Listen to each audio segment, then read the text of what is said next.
Wrestling fans, now you too can look as cool as Monte and the Pharaoh by wearing the official Monte and the Pharaoh sunglasses at night for $8.99 each. That's only $8.99 each. Now available at monteandthepharaoh.com. Punk? What? Yeah.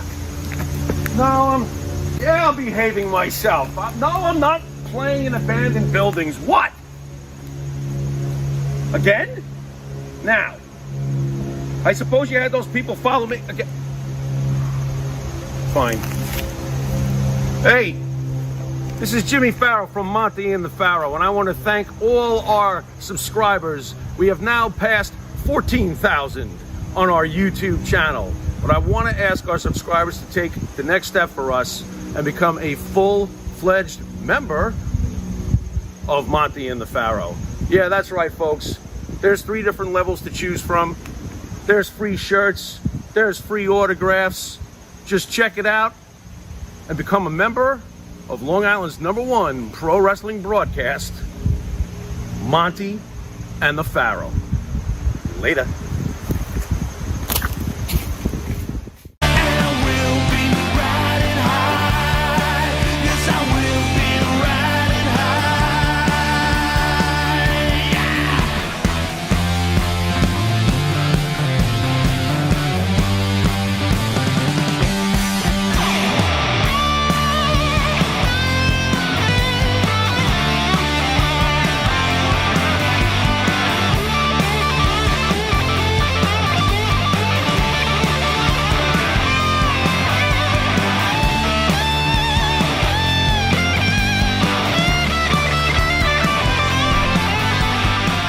All right, welcome to Long Island's #1 pro wrestling broadcast, Monte the Pharaoh, produced out of Indie Music TV, straight out of Ronkonkoma, Long Island. On this early morning, we have our producer, Matty Ice. Matty, how are you, buddy? I'm doing pretty good. You got your little date with your girlfriend tonight in the city? I do.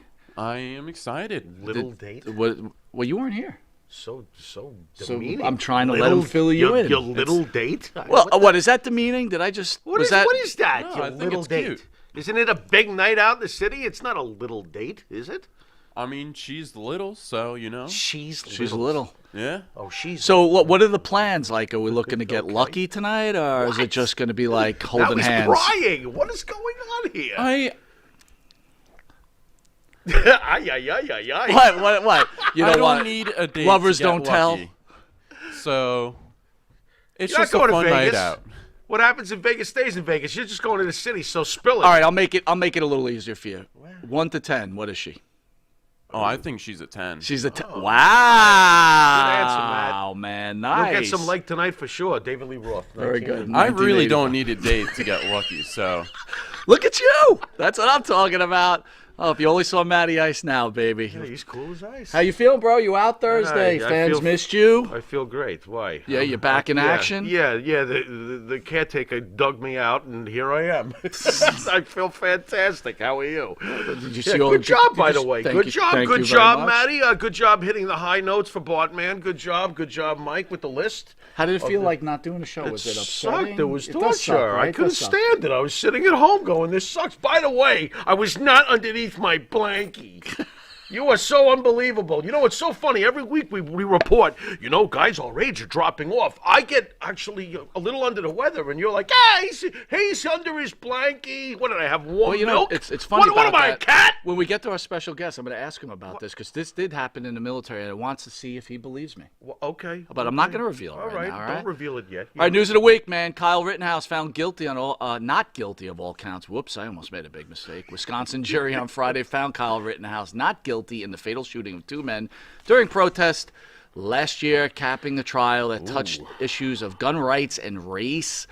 Rittenhouse, 18, a nearby Illinois, was cleared of 5 charges related to his action on August 25th last year during protest over the shooting of a black man, Jacob Blake, by white Kenosha police officer, who I believe might have been found innocent too. I'm not sure. Again, terrible situation, and we're going to talk to Mr. Ross about that too. Thoughts on that situation? I'm going to have to pass the buck to you on this one.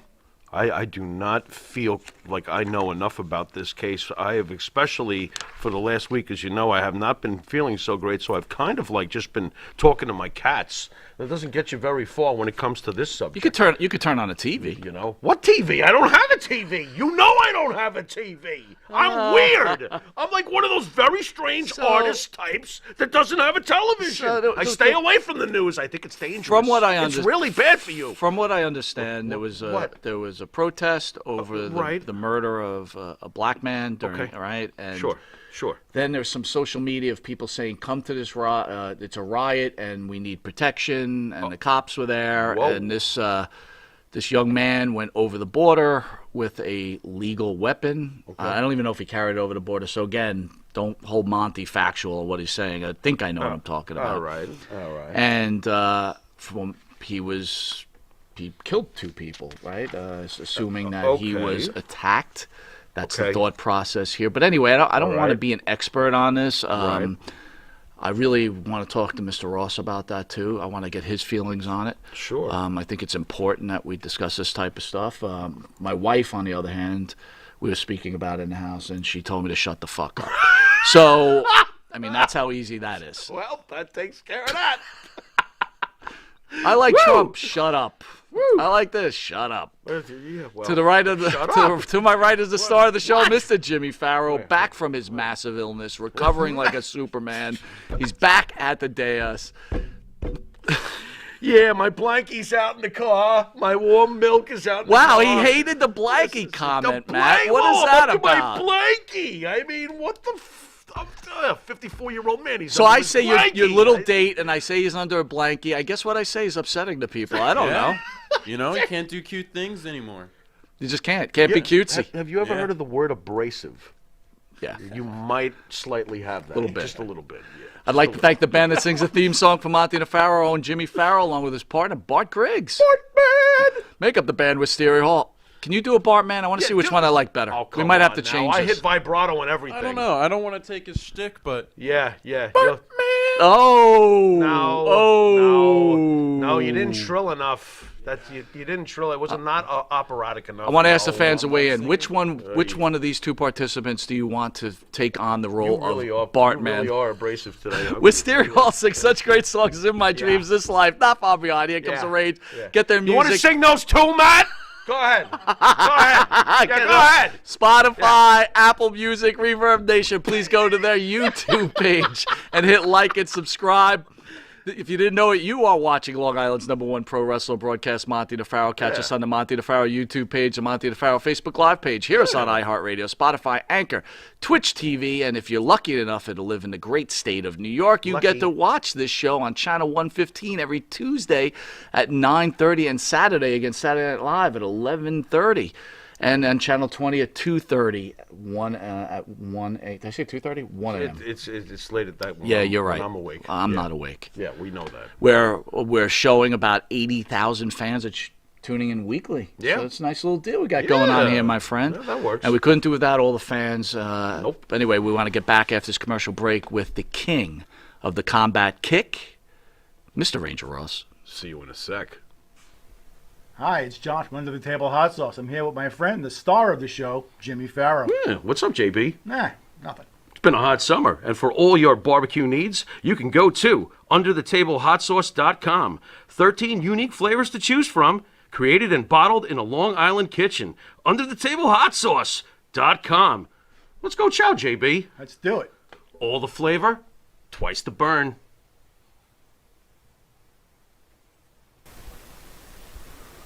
M&J Video Games and Collectibles. Sport and non-sport cards, wrestling items, autographed items. We buy, sell, and trade. M&J Video Games and Collectibles, located at 1049 Queen Street, Southington, Connecticut. Call us at 1-860-479-9223 or 860-93-GAMES. M&J Video Games and Collectibles. All right, welcome back to Long Island's #1 pro wrestler broadcast, Monte The Pharaoh, produced out of here at Indie Music TV. And we're welcoming our special guest, Mr. Ranger Ross. How are you, sir? I am doing so good I can't stand it. Oh my, I got to tell you, You are built like a brick. I can't believe. I still. He came in here, guys, and I was like, this guy's in Tony Atlas shape. Holy shit! I never seen something like this. This guy is in great shape. How are you keeping yourself in such great shape? He works out 15 minutes a day. 15 minutes, that's it. How is this possible? You can save a bunch of money by switching to Geico in 15 minutes. You can work out in 15 minutes. Wow. So how do you pull this off then? Explain. What happens in this 15 minutes? Like, Pornhub, like on super fast mode? I mean, what do you do in 15 minutes? Well, I do like one day I'll do chest, one day I'll do arms, one day I'll do back, one day I'll do legs. Wow. That's it. That's it. That's it. And the diet? Well, I don't eat red meat. Okay. It slows down my cat-like reflexes. Okay. I got cat-like reflexes. Cat-like. Okay. Cat-like reflexes. At our age, we're like, not cat though, right? We're more like Caterpillar? the caterpillar. Yeah, that might be right. That was That's why it's the star of the show. That was good. Oh, man. Boy. Caterpillar. Yeah, and all right, no red meat, huh? no. Okay. Haven't had any red meat since, I guess, 1989. What? Yeah. Not even one thick, juicy fillet? Nope. Smart man. How do you do that? What are you getting for protein? Well, I have a protein drinks that I drink. You know. Okay. Okay. Well, I'll tell you what. Living testament right there. I'm getting off red meat. Wow. That's for sure. I'm going to White Castle. All right, so What? let's weigh in, my friend. Kevin Rittenhouse, what do you think? What are your thoughts on this whole deal going on here? Well, I followed the trial closely, Good. and I saw no other verdict but not guilty, because this kid was running for his life. These people were chasing him down, trying to hit him in the head with a skateboard. One guy, here's the kicker here. This should have just shut the trial down. The prosecution, star witness, was one of the guys that he shot that lived, shot him in the arm. Well, he gets on the witness stand and he testifies that he pulled the gun on Rittenhouse before he shot him. He said, when I pulled my gun out and pointed at him, that's when he shot me. That's self-defense. So why go through this whole trial thing? That was case closed right there. So first, I want to say thank you for your service. Without people like yourself defending this country, we're not the great country we are. So being an ex-military man and seeing situations like this where something like, to me also, I felt it was clear self-defense. Did he have to be there? Probably not. We could talk about all the reasons why maybe he shouldn't have been there, but he was there, and all this went down. What are your feelings about what's happening in this country now? It's I think this kid got a raw deal. The president of the United States called him a white supremacist. This kid had nothing to do with, they went through his emails, his phone, nothing to do with white supremacy. And then you're going to label this kid. And I found out that when someone throws out the word racism or white supremacy, that means they have no other legitimate argument. They have nothing else to say. That's the end of the story. They lost. They don't have anything else to say. They'll throw out. Now, I saw Black Lives Matter. They standing out there protesting like, look, all of the people that was shot was white. The guy that was doing the shooting, he was white. And y'all calling him racist, white privilege, and all of this stuff. Black Lives Matter, y'all could have set this one out. Now, did you just say that the president called him a racist? The president called him a white supremacist. When he was running, this was in, right after it happened, he was running for office, the president was. And he said, that this guy was a white supremacist. How can you say something like that when you have no factual basis for that? And so everybody else started, calling him white supremacist and all of this stuff. And then they never told, most of the news outlet never told anybody that the people that was shot was white. All of them was white. And people all up in arms calling him racist and all of this stuff. Do you think like professional wrestling and video games and that type of format make a young kid like this think that nothing's real and that he can walk across with a weapon like this and think that it's just like a game? Like, do you think there's some kind of what would be a good word? Disconnect. Like, disconnect. Yeah, thank you. Well, in some cases, I've seen people with some disconnect, but not this kid. Because if you watch the whole trial, they'll show that when he came, first of all, he didn't carry the weapon across state line.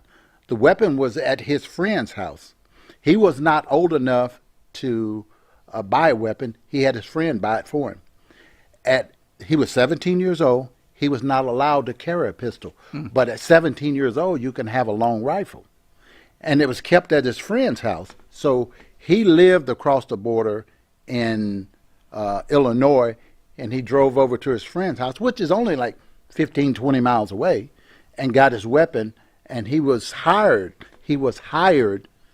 to provide security at the car lot.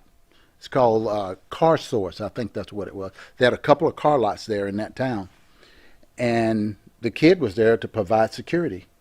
But before all of this, the day before the kid came there to Kenosha, he was helping clean the graffiti off the walls. And there's pictures of him cleaning graffiti off the wall. Now, he was trained and he was working as a part-time fireman, medic type thing. So he was getting training for that. So the whole time he had his AR-15 on, he had a medical bag. And he's walking down the street. There's video of him walking down the street asking anybody if they need any medical attention. Wow. During the riot, do you need any medical attention? And he had his weapon right here. And he actually helped a couple of people that had some minor injuries. And he's walking down. People were setting fires, and he would get a fire extinguisher and put it out. And the people got mad because he's putting out the fires. And then they started in on him, start chasing him down the road, hitting him in the head, swinging him with a skateboard, trying to kick him in the face, and all kinds of stuff. And the kid was merely defending himself. So, I'll throw this out. You've got children. You're a great-grandfather, you said. Congratulations. Your son gets killed by this young man. Your son's at the protest and attacks the young man or gets in his zone or whatever, and this young man kills him. Do you still feel the same way? Yes. But because the kid has the right to defend himself. We have a right to do that. And if my son is attacking somebody that has a... I hope my son is not that stupid to go attack somebody that has a weapon and you don't have a weapon. Or if my son have a weapon and this guy has a weapon, as the cowboys say, who shoot the fastest live the longest. Cut and dry to me. Your thoughts on Biden's comments about this kid being a white supremacist? How do you feel as someone who's served as an Army Ranger for this country? How do you feel about a politician who uses words such as that stokes racial tensions, obviously, and he gets his political gain at the same time? How does that make you feel?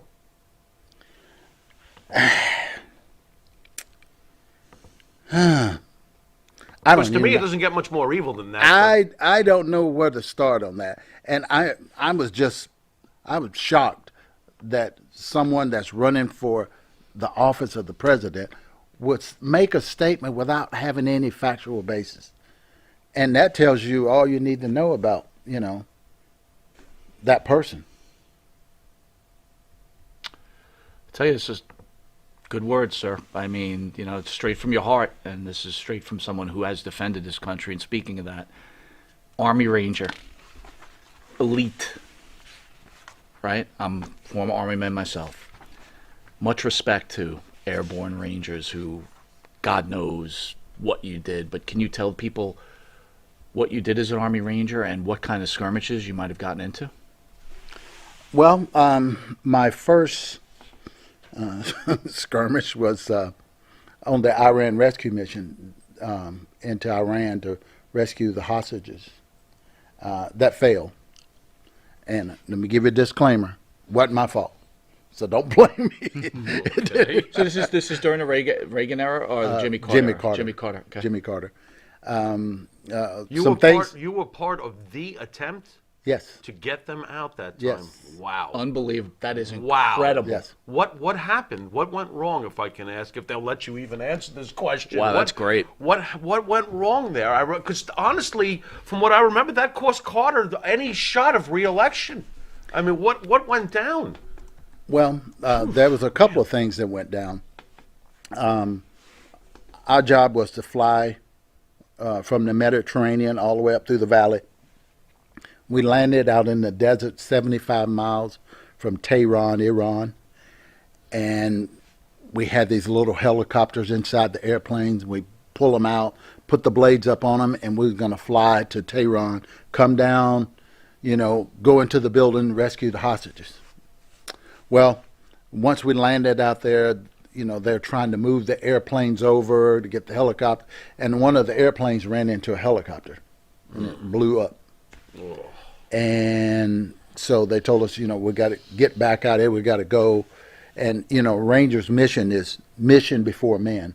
We still got enough. Let's go do the mission. But at this time, things wasn't coordinated because you had Army pilots flying Navy helicopters, and you had a Navy admiral that was over the whole operation who knew nothing about what we do. As Ranger Special Operations, he knew nothing. So they just aborted the mission, and we left the bodies there. And when we get back to the United States, you could see on the news they dragging burnt bodies through the streets of Tehran. Yep, I remember that. Yeah. And so we learned a lot of lessons from that. That's when they start forming JSOC, Joint Operation Task Force and all that stuff, and try to coordinate things a little bit better between the different branches of service. And then in '83, I fought in Grenada. Matter of fact, let me give you a little history on the Grenada. Yeah. October the 25th, 1983, we parachuted in on the island of Grenada. It was the lowest military parachute jump in history. I was the fifth person to parachute in on the That was island. a 500-foot dropper. 500 Right. foot. Right. That's pretty low. But after I jumped out of the plane and the bullets was flying by, I'm like, maybe we could have done this at 250. That 500 was a little too high for you, huh? Make it like maybe 20 feet? Yeah. What is the parachute? Forget the parachute. Got the line. Jump! Wow. And Wow. the thing is, when I got out and my parachute opened, it was twisted, and I got it untangled, and there was red and green tracers flying by. Oh. Now, they could have been 10 feet away. They could have been 100 feet away because you don't have any depth perception, Sure. anything to measure it against. I just saw green and red tracers flying by my head, and I did like any red-blooded American would do. I went, Jesus Christ. There you go. I grabbed my head. And when I grabbed my head, I looked, the runway is coming up, and I hit the runway. I landed on the runway. Wow. So anyway, I did that, and then in '84, I was in El Salvador. We wasn't there. But, I got you. yeah, so we was there, but we wasn't there. Pay no attention to them kids over there. Yeah. Okay, I and, got you. and that's the thing that y'all heard about the Iran-Contra scandal with Oliver North? Sure. Well, he would come down, and our job was to train the Contras against the Sandinistas, Nicaraguans, and we would go out and we'd get in a firefight with them, and like it was just crazy. It was crazy. So right after that, like I got out of the Army, and I'm sitting there and I'm watching the news one day, and they had Oliver North at the Senate hearing, and they was grilling him.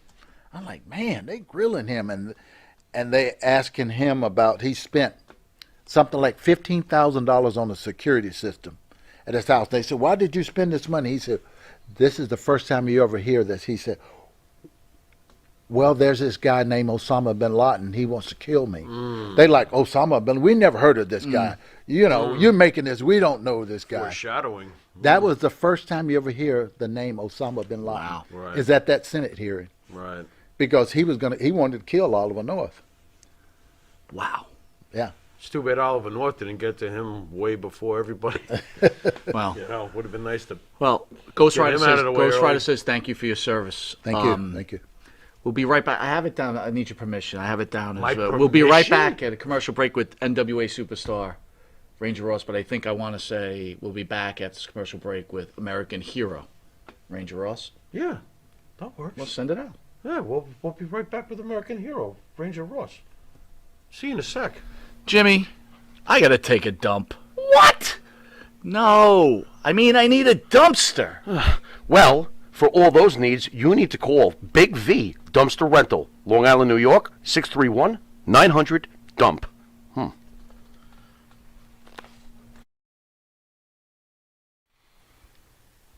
The Monte and the Pharaoh Show is brought to you by... Because wine is your second favorite four-letter word. California wine, New York attitude. Good fucking wine. Yeah.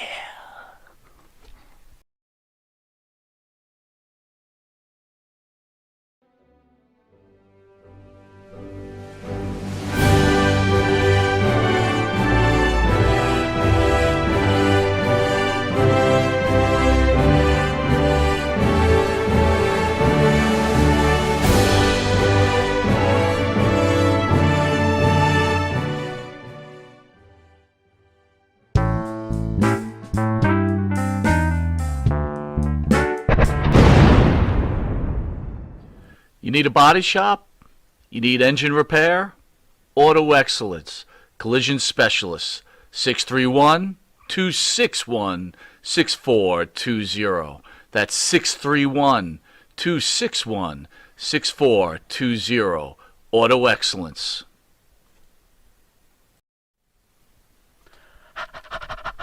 That's right, folks. Canine Corral for all your dog daycare and overnight care. Call 631-549-1544. That's 631-549-1544.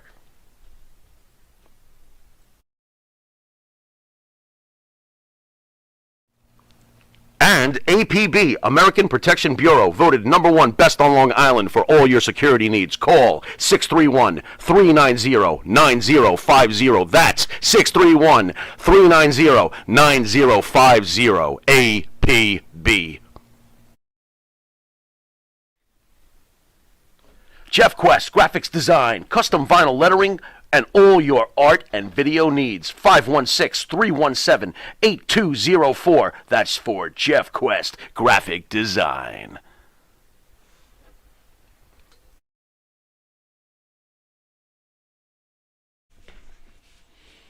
All right, welcome back to Long Island's #1 pro wrestler broadcast, Monte The Pharaoh, where we have the honor of having Mr. Ranger Ross, American Hero, pro wrestling superstar in studio.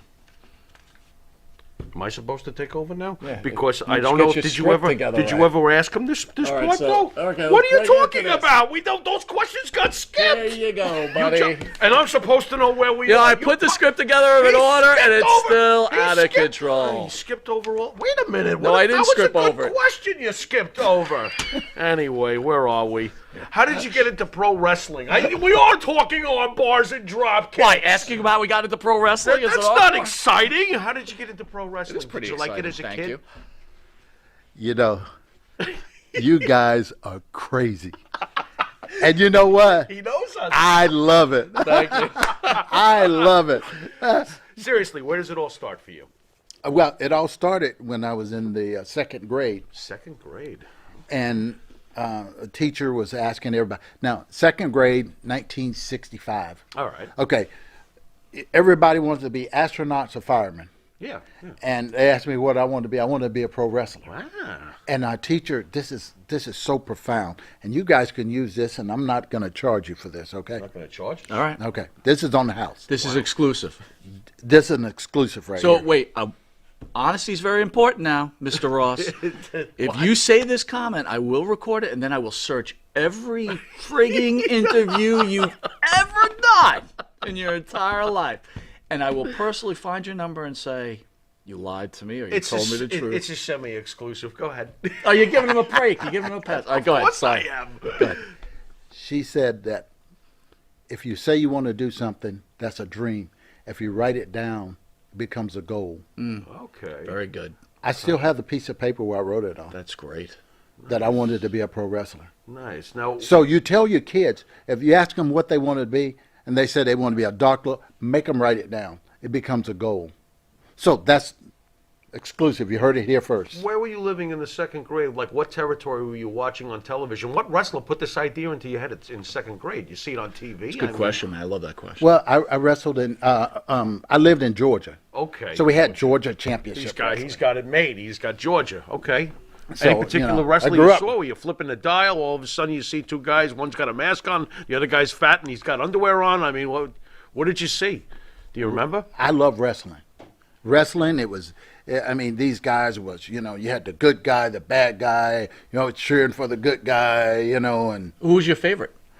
there was a guy when a little later in life. His name was Les Thornton. Oh, he was a geez. man of 1,000 holes. Oh, my God. Of Love it. course. Hey, I would watch him. I would study him because he was very technical. I mean, he could. You get him in a hole. Every hole you had, he had a counter, and I love that. So let me ask you this: as a Black American who grew up wanting to be a wrestler, and at that time, let's be honest, wrestling was a white man's sport, right? Yeah. Was it hard for you to identify, or did you not gravitate towards like a Thunderbolt Patterson or anything like that? I didn't understand color. Color to me belonged in a crayon box. There you go. I had no concept. There you go. Even though I was raised, when I was growing up, there was bathrooms that was for whites only. It was segregated when I was growing up. As a matter of fact, I went to all-black school until I was in the 4th grade. And then they integrated the schools like 1967, 68. They integrated the school. I mean, we did nothing together. I mean, you know. But when they integrated the schools, kids don't have any concept of racial stuff. It's a learned thing. So you take kids, black, white, and you put them all together, they have no idea this kid is black, this is white. I'm not supposed to like you because of this and that. They don't have all of that built-in preconception. Wow. You know? So I had no idea that most of the people I was watching at that time was white. I just knew it was wrestling. I used to watch football. I had no idea this guy's black. It's football. Right. Right. So I do wish my team was black though, because that green color, we fucking suck for the last. We should leave the Jets alone? What the Rule in football, any sports, you wear green, you suck. End of story. Right? That's right. What? No. What are the Green Bay Packers? Yeah, but that's pretty green. that is kind What are you talking about? Leave the Jets out of this anyway. I'm trying to get better, not sicker. What's wrong with you? Holy Zach Wilson. Ugh. Ugh. oh god. I'm telling you, I really can't. By the way, you sounded like a very normal second grader, by the way. The colors is a crayon box. Yeah. The end. That's what a second grader should think. By the way, how strange was it when you did have integration? This is the 1960s. What was that like? Was it really that seamless when blacks and whites were put together in school? And you got to understand, I'm in the South. Yeah. I'm down in Georgia. Yeah. And when we finally went to school together, my best. I mean, What was that like? It was just like, I could tell you what it was. It was a little bit frightening, not because of the color of their skin or Okay. anything. It was a little frightening because they was way ahead of us. Meaning? As far as knowledge, books, Okay. and stuff like that. Okay. We were a little bit behind them. Their curriculum was a little bit more advanced than ours, and so when I got there, I had to try to catch up because what they was learning, we hadn't gotten to that part yet. Interesting. That's interesting. And so that was the only part that was a little different for me. It was, you know, because when I left the all-black school and we go to when I left the black school, I was like ahead of the class. I was like the top guy in the class. And I go over there, I'm at the bottom Right. because, man, they were way ahead of us. So then when was the first time that you realized that there was racism in the United States? Like, when was your first experience with racism? Actually, I never experienced any racism in my little small town. I'm in a little small town called Ackworth, Georgia. Once they integrated everything was fine. I mean, my best friend was a white guy, and we grew up. We played together. It never we never had any issues. What is he from? The East Northport of Georgia? I guess. Yeah. I mean, it We sounds really nice. We you never know? had any issues. Right. The first time I personally experienced some racism, you're not going to believe this, was when I got into wrestling. That's what I was going to add. Well, that's where I was going to go. Like now Good old you're wrestling. now you're coming. So tell us about that. But Like, what was your wrestling's so first wholesome. What are you talking about? What was your first experience? Ruin this for the internet nerds. My first experience was that I trained. I was in the Army, and I'm at the point now. I had 7 years in. I had one more year to go, and I had to make a decision. I'm going to stay in for 20 years. I'm going to get out and chase my Which, goal. by the way, is a very tough decision, right? Because you're so used to that lifestyle. I went through the same thing. It's like they sign up, go back on. You're like, if I do this, this is going to be my life now. This next signature. So go ahead. Yeah. I'm sorry to interrupt. So I'm at 8 years. I either stay in or get out.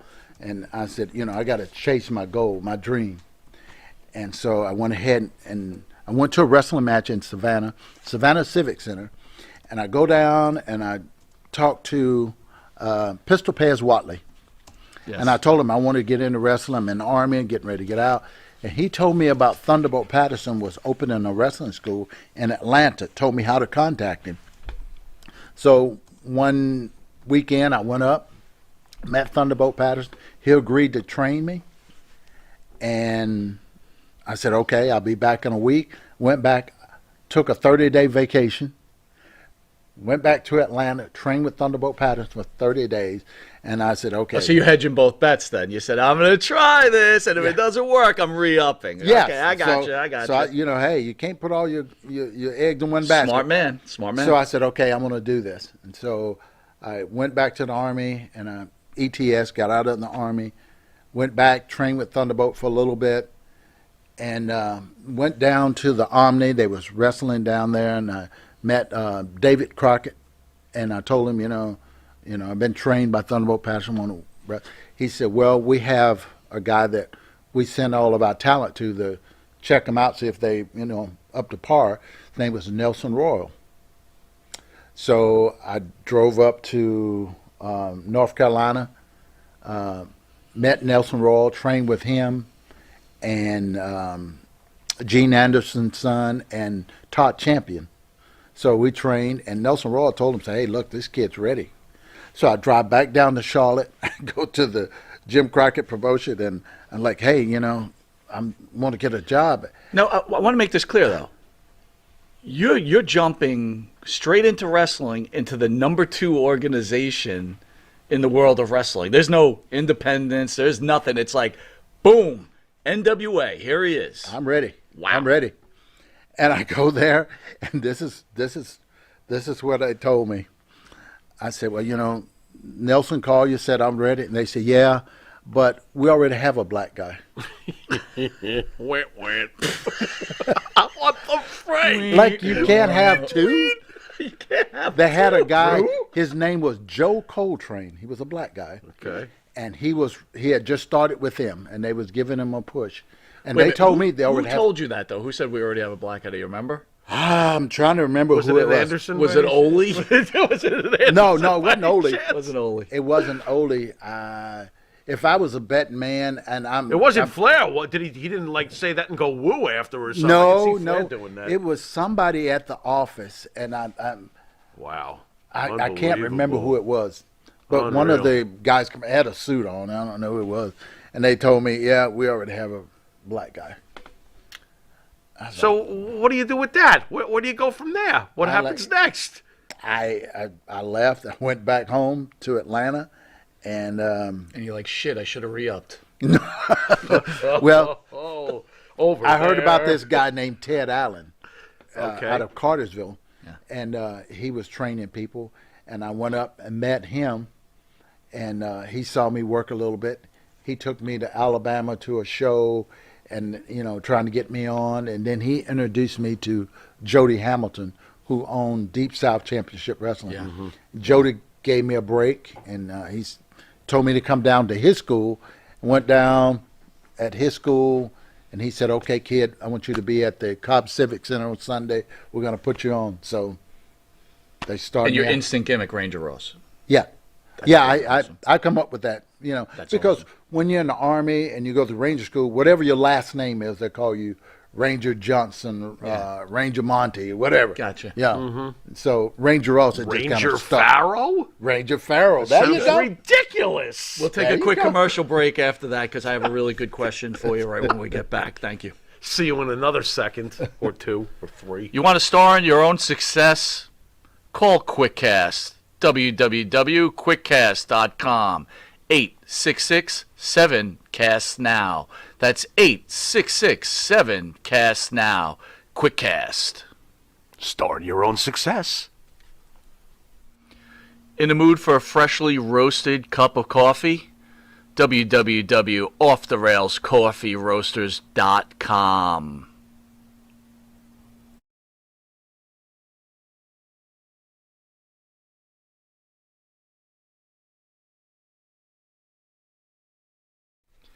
Jimmy, I just got the best hookup on tickets. Fill me in. I went to www.seatslinks.com and ordered the best tickets with the best prices. Call 718-676-0504. SeatsLink, the complete ticket experience. Tell them Charles sent you. All right, welcome back to Long Island's #1 pro wrestler and broadcast, Monte The Pharaoh, produced out of Indie Music TV in Ronkonkoma, New York, where we have the honor of having Ranger Ross, who's just killing it this morning. Killing it. So we're going to jump to this story. A lot of people know it, but we'd like to hear it on this show. In February 1996, you were arrested for bank robbery as the motorcycle bandit. Can you tell us what happened with that? Like, what made you do that? Okay. Excuse me. In 1994, going through a divorce, I had a small child involved, and paying child support, doing everything I'm supposed to do. And so the neat thing about it, my wife and I, we sat down and like, look, we're not going to make this a messy divorce. We started out like folks, we're going to end like folks. So we wrote down everything that we wanted. You know, she was going to get this, I was going to get this, I was going to keep the house and all this. I was going to pay like $400 a month, child support for the daycare and all that stuff. So we're going to have joint custody. And she said, you're going to get a lawyer? I said, I don't need a lawyer. Just take all of this that we wrote down, give it to your lawyer, and I'll just sign it and we'll be done. So I go over to her house and give her the child support money. And she said, this is not enough. I was like, what do you mean? She said, well, my lawyer said that I can get more than this. It's like, what are you talking about? She said, my lawyer said I can get $750 a month. I was like, wait a minute. I took on all of the bills.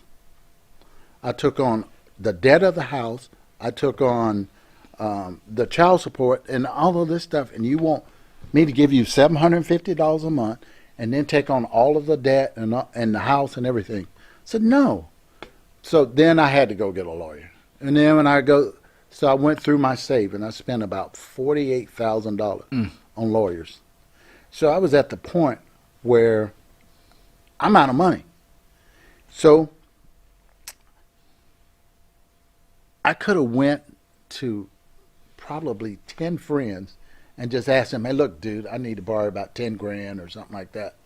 And I didn't. Let me tell you what that is. That's foolish pride. And I'm going to tell you something right now. If you got any foolish pride in you, you need to get rid of it. Because it caused me to do one of the most stupidest things that anybody could do. And instead of me just swallowing my pride and asking somebody for help, I just waited and waited. The debt started piling up, and I'm frustrated, about to lose my child, and all of that. And so I just thought of this crazy idea. Where can I get some money? Oh, the bank. That's where the money is at. So I went and I robbed the bank. And I felt so bad about it. I turned myself in.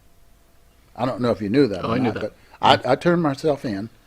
And I ended up going to prison for that.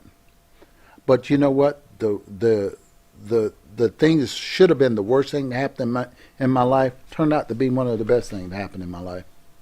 Because it should have been bad, but it turned out good. I went to college, got a degree, learned a trade, got out, went into ministry, and my whole life changed. I made back what I lost and even gained more. So I'm in a great position right now. So everything worked out. Go ahead, tell us a little bit about your ministry. Yes, I went to seminary Okay. and got my degree in theology, biblical studies, and I am associate pastor at Mission for Life Church in Kennesaw.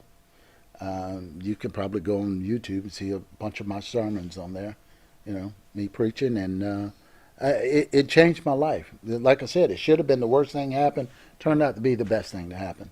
You didn't even have a weapon on you when you held up that bank. No, Is that true? no. What'd you I do? went- Put your finger through your shirt? I mean, how do you get them to give you the money? I don't want to make a joke of it, but No, seriously, no, how'd you you, just go in. how'd you do this? You just put your hand in your pocket and say, "Hey, look, give me the money," and they're trained to give you the money. Okay. So that's all you got to do. So when you're at home, you have the money and you can't concentrate. You're like, I just can't do this.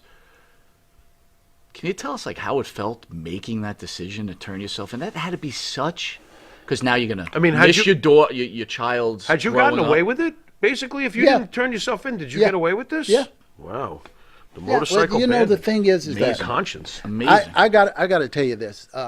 Before all of this happened, I had a calling to go into ministry, and I was like, God, I think you got the wrong guy. got the wrong You got guy. the wrong. You got the right plan, but the wrong man. And I was like, no. Okay. And I fought it. Matter of fact, I went to church one day, and I went down. They asked anybody went, and I just could not stop crying.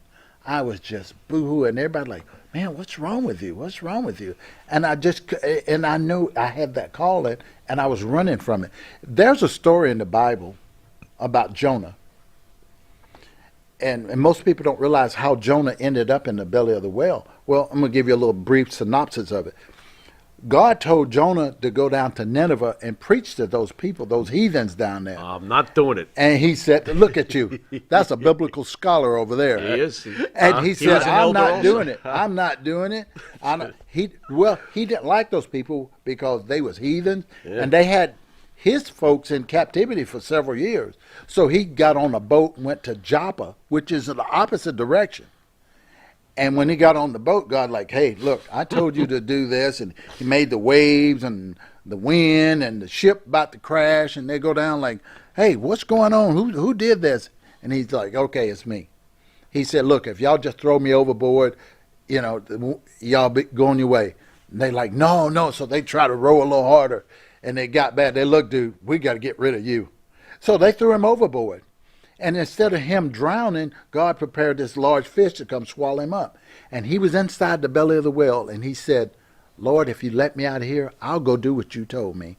So the whale spit him out onto the shore, and he went and preached to those Ninevites, and they got saved.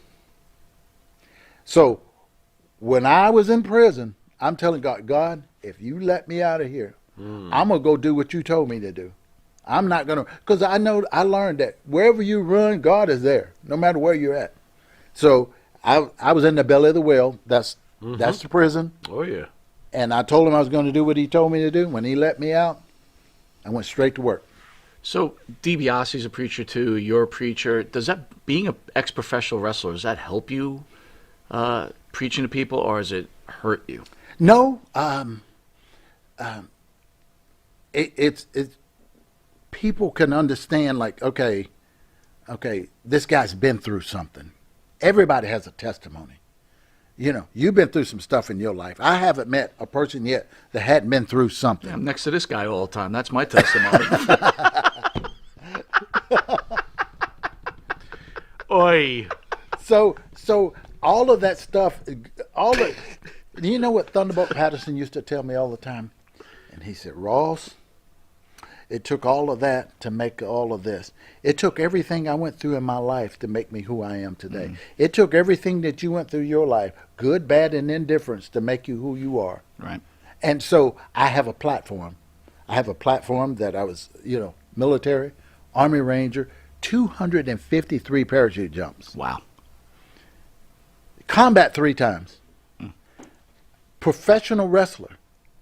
I have a platform, and so when I speak, I come from this platform, but I realize that I can't reach everybody. Let's say there's somebody that's in the congregation, they have a drug problem. Where if there's somebody that's in the ministry, been through drug addiction, they can reach that person better than I can. Right. I can reach the people that I can reach. All I have to do is I go out and I plant a seed and I water it and hoping God get the increase. I might just plant the seed, you come along and water it, and then God get the increase. God's got a plan. God does things like that. He uses all of us. You know, if you look through the Bible, the way Jesus, he taught through incidents, accidents, and adversities. He used everything around him to get his message across. And that's what we do now. He gave me a platform. He gave me a testimony. My life story is my testimony. Well done. What would you say to I'm sure you've seen some of this in your church too, and not to talk ill, but it's kind of a reality. What would you say to the over-the-top religious zealots who would say somebody like The Undertaker, who has portrayed an evil villain character his whole life, is going to burn, or Ozzy Osbourne, who was in Black Sabbath and there's bats on his album covers, well, he's surely going to burn?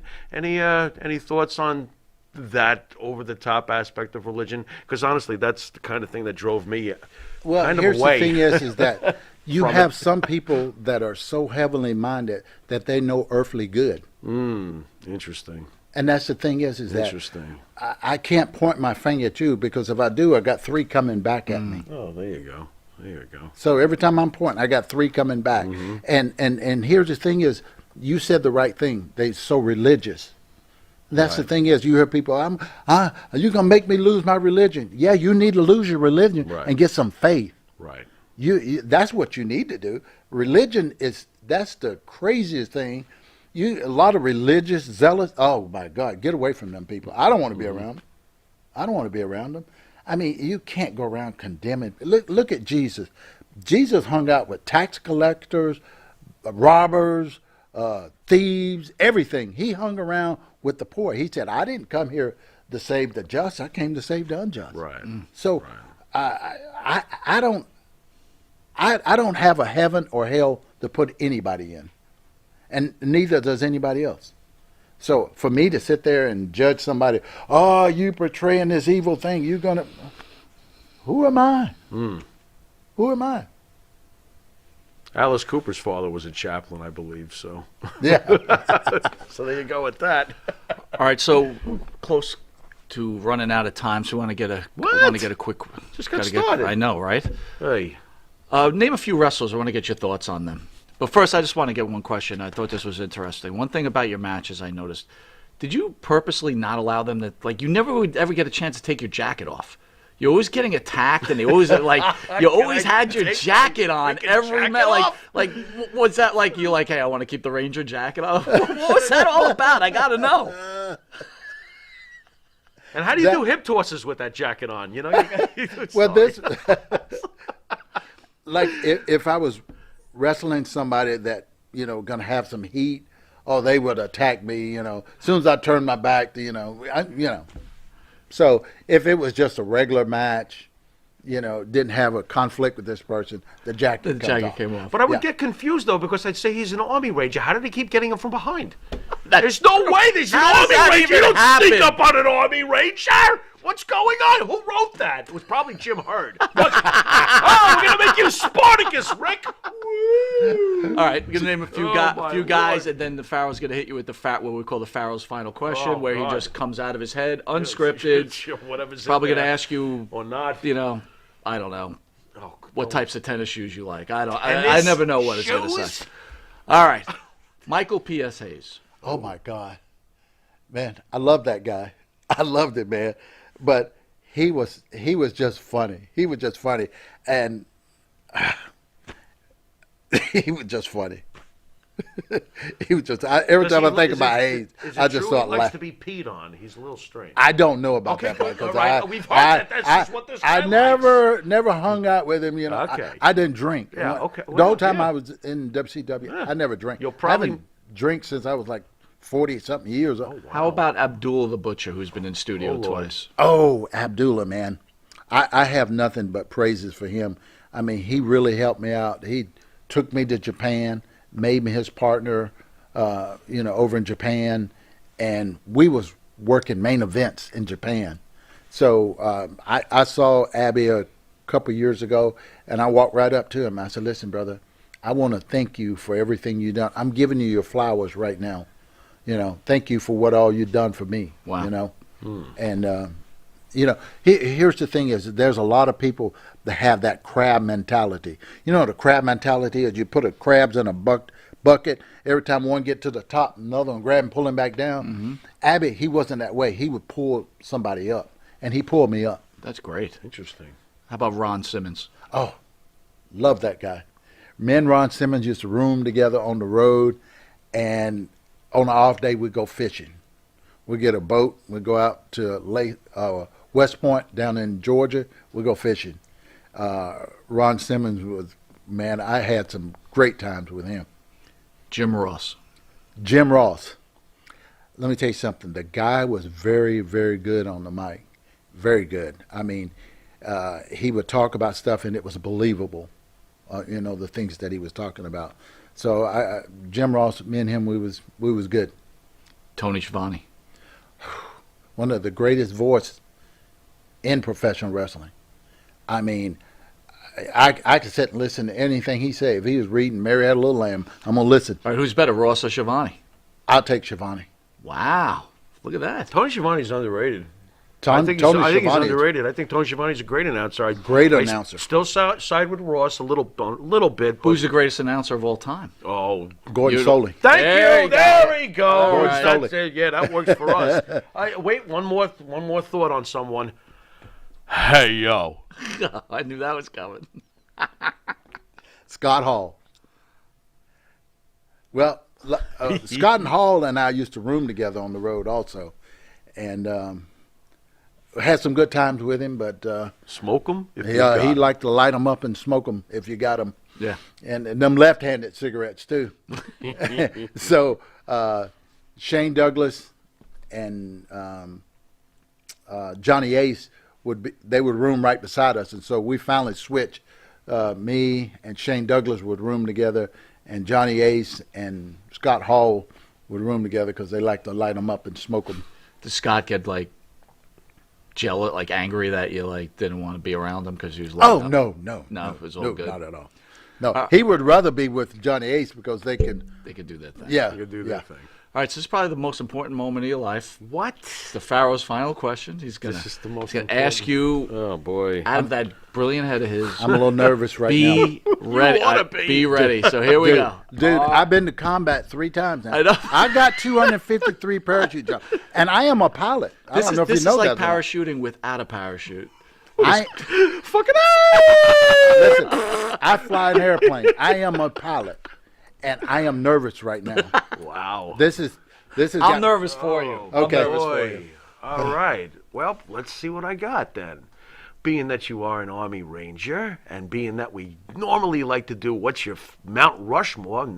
Name me the 4 greatest military wrestling personas, in your opinion, in the history of this sport. Wow. That's a tough one. That is. Military persona. Like Like a Sergeant Slaughter. Okay. Don't start Colonel naming them. Yeah, okay, I got you. Sergeant Slaughter. And you can put yourself on there too. You don't have to be humble, but it's all right. Sergeant Slaughter, and I don't remember any other. How about Corporal Kirshner? I didn't think he was all that good. Neither did we, but I didn't think he was all that Tell me good. there's not even 4 guys? This is terrible. You know why couldn't you say? Would it be fair to say Iron Sheik? No, No. he's not military. No. He's just a crazy Iranian. Yeah. G.I. Bro. All right, you got to come with a better No. question. You got to come with another question. Not G.I. Bro? Sergeant Slaughter, Corporal Kirshner, G.I. Bro, and John Rambo. What about Colonel De Beers? And Rachel Ross. Colonel De Beers. Colonel See, De there was Beers? I don't know that. Dude, you know what? Let's pull back. That was a great question, too. It was like a hard test I'm question. more That's than like, that's like a test question. I'm like, yeah, that is a That's test. yeah, you're right. Go a little better, like a all different right, than all that. right. Give me your version. You've served in the military. Give me your version of the Mount Rushmore for presidents. If it could be your your four. Now that's greatest- a good one. Your Ronald Reagan. Ronald Number one? Reagan. Number one. Number one, There we baby. go. Number one. There we go. Number Nice. one. Ronald Reagan. Reagan. Trickle down my ass, I'm being that liberal asshole over there. Okay, Teddy go. Roosevelt. Yeah. I love that. I Nice. love that. That's great. I would go with Donald Trump. Donald Trump. Big Don, Oh, my number- God. Wow. There you go. Wow. And then I have to take good George Washington. Okay. I would have to throw George. Washington, Yeah, he was a Reagan. soldier, man. Wow. He was What a general. Lincoln, like a little right close. Yeah, I would throw Lincoln. could Yeah, get he in there would a little bit. He would come in there a little bit. Yeah, he did some great things. You know. Okay. All right. Okay. Yeah, That's not bad. Interesting.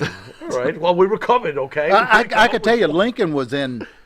Maybe I ought to throw Lincoln in there above Washington because Lincoln was in there doing some turmoil, man. When he they was. had the division between the states and the Civil War, and he's trying to hold everything together. Now I'm gonna throw Lincoln in there. I'm gonna put George to the top. Where does good old Jimmy Carter rank? Well, he was a good old guy. He was a good guy, but as far as being a president, no, not at all.